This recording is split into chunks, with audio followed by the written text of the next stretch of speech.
მოგესალმებით. ძალიან უცნაურად ვითარდება ქართული მართლმსაჯულება და არ შემეძლო არ გამოვხმაურებოდი დღევანდელ სასამართლო განაჩენს, რომელიც ძალიან ფარულად, ძალიან მალულად ჩატარდა და გაასამართლეს ქვეყნის ყოფილი ორჯერ ყოფილი პრემიერ-მინისტრი ირაკლი ღარიბაშვილი, რომელსაც 50 მილიონის მითვისებისთვის მიესაჯა მხოლოდ 5 წელი. ჩვენ მე მგონი აღარ უნდა გვიკვირდეს ოცნების მართლმსაჯულების კრიტერიუმები და მათი გამოტანილი განაჩენები, იმიტომ რომ მიხეილ სააკაშვილი იყო და პიჯაკის ღილების გულისთვის გაასამართლეს. უგულავა 48 მილიონის მითვისებისთვის 4 წელი მოახდევინეს უგულავას და ღარიბაშვილს 50 მილიონის მითვისების გულისთვის აგერ 5 წელი მიუსაჯეს. აქ უნდა გავითვალისწინოთ, რომ პრეზიდენტი უშუალოდ მისი დანიშნულია, მისი შერჩეულია და მისი ძალისხმევით დანიშნულია და ან მოუწევს ამ სასჯელის სრულად მოხდა და ან არა, მაქვს დასაბუთებული ვარაუდი, რომ ღარიბაშვილს ძალიან მალე შეახებენ ამნისტიას და ის მოპარული ბიუჯეტიდან მოპარული ხალხის ფული, ასე ვთქვათ, ოცნების ყველა იმ თანამდებობის პირებს, დეპუტატები, მინისტრები, მინისტრის პირველი მოადგილეები, განყოფილების უფრესები და ისეთი თანამდებობის პირები, რომელსაც დანიშნულებით შეუსაბამოდ მაღალი პრემიები და ხელფასები აუცილებლად შერჩევათ ეს თანხები. მაგრამ მინდა დაგამშვიდოთ. მე დარწმუნებული ვარ, რომ ხელისუფლება შეიცვლება აუცილებლად და მიმაჩნია, რომ ერთ-ერთ აუცილებელ პირობად იყოს ის, რომ სახელმწიფო ქონების ბიუჯეტიდან ფულის და ასე შემდეგ მითვისების გამო თუ ადრე იყო დახვედა, ამ შემთხვევაში კანონის უკუქცევითი ძალა უნდა მიექცეს და ყველა იმ თანამდებობის პირს, რომელიც 30 წლის მანძილზე იპარავს და მიაქვს სახელმწიფო ბიუჯეტის სახში, ყველამ უნდა დათმოს. ქონების სახით იქნება, ფულის სახით იქნება, თუ რა სახითაც აქვს დღეს შემორჩენილი ქონება. ამასთან ძალიან მნიშვნელოვანია აღნიშნოს ის გარემოება, რომ აი ამ პირებს, ვისაც ამ წლების მანძილზე შეემჩნევა შეუსაბამოდ მაღალი ხელფასები, პრემიები, ქონების მიღება, ქონებრივი უფლებების მიღება, უძრავი ქონებები, მოძრავი ქონებები და ასე შემდეგ, აქ ორი ავტომობილით არ უნდა იქნეს შემოფარგლული და ორი სახლით. იმ ყოფილი თანამდებობის პირები, რომლებმაც ქონება დავაზუსტოთ 2004 წლის შემდეგ მოიპოვეს და დააგროვეს.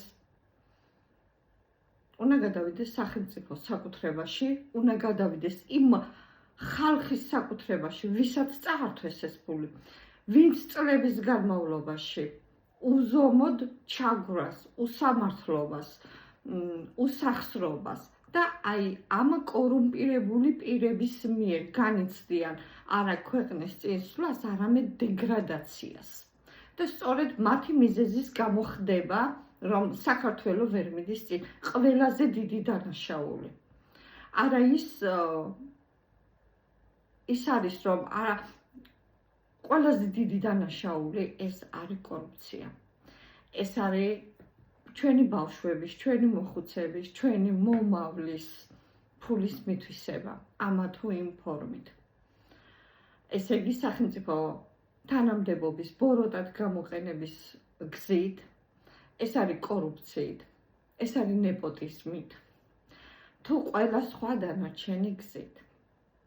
ასე რომ 5 წელი, 4 წელი, 3 წელი, არა, მე ვფიქრობ, რომ ამ პირებს გასაქცევი არ უნდა ქონდეთ და არც ექნებათ ევროპულ დასავლური ქვეყნების ტერიტორიებზე, სადაც მათ აქვთ უძრავი ქონებები, მათ აქვთ ფული დაბანდებული, სადაც ზრდიან თავის შვილებს, ხოლო ჩვენ შვილებს მიერეკებიან რუსეთის და მოსკოვის მიმართულებით. ამიტომ იმის გარანტიაც აღარ ექნებათ, რომ ირანში ჩაესვლებათ. აღარც ამის გარანტია აღარ არსებობს. ერთადერთი, სადაც შეუძლიათ გაიქცნენ, ეს არის რუსეთის ტერიტორია, თუმცა პირობას ვიძლევი იმისა, რომ თუ მოხდა ისე, რომ მართლა ოპტიმური ნორმალური ძალა მოვიდა ხელისუფლებაში, იქაც დაიჭერენ, მოიპარავენ, ჩამოიყვანენ და სამუდამო, მე დახვრეტის წინააღმდეგი ვარ. არა იმიტომ, რომ ადვოკატი ვარ, მხოლოდ ამიტომ, არამედ იმიტომ, რომ საერთოდ ზოგადად ადამიანების მკვლელობის წინააღმდეგი ვარ. თუმცა აუცილებლად მიმაჩნია, რომ სახელმწიფო ქონების, სახელმწიფო თანხების, ჩვენი მომავლის, ჩვენი კეთილდღეობის, მოპარვის გამო, მითვისების გამო და ასე შემდეგ ეს ხალხი ციხეებში უნდა ლპებოდეს და არ უნდა გამოდიოდნენ. მთელი ქონება უნდა ჩამოერთვათ, არა მხოლოდ მათ, უნდა ჩამოერთვათ მათ ნათესავებს, მათ შვილებს, მათ შვილიშვილებს და თუ კი ვინმე ყავთ ყველა ნათესავს. ეს ქონება უნდა დაუბრუნდეს ხალხს და ეს ქონება უნდა მოხმარდეს საზოგადოების იმ ნაწილს, ვისაც მოპარეს, ვისაც ეკუთვნოდა ღირსეული ჯანდაცვა, ვისაც ეკუთვნოდა ნორმალური განათლების სისტემა, ვისაც ეკუთვნოდა ნორმალური სამედიცინო მომსახურება და ყველა იმ სიკეთების მიღება, რასაც საქართველოს სახელმწიფოს უნდა უზრუნველყო თითოეული ქვეყნის მოქალაქისათვის.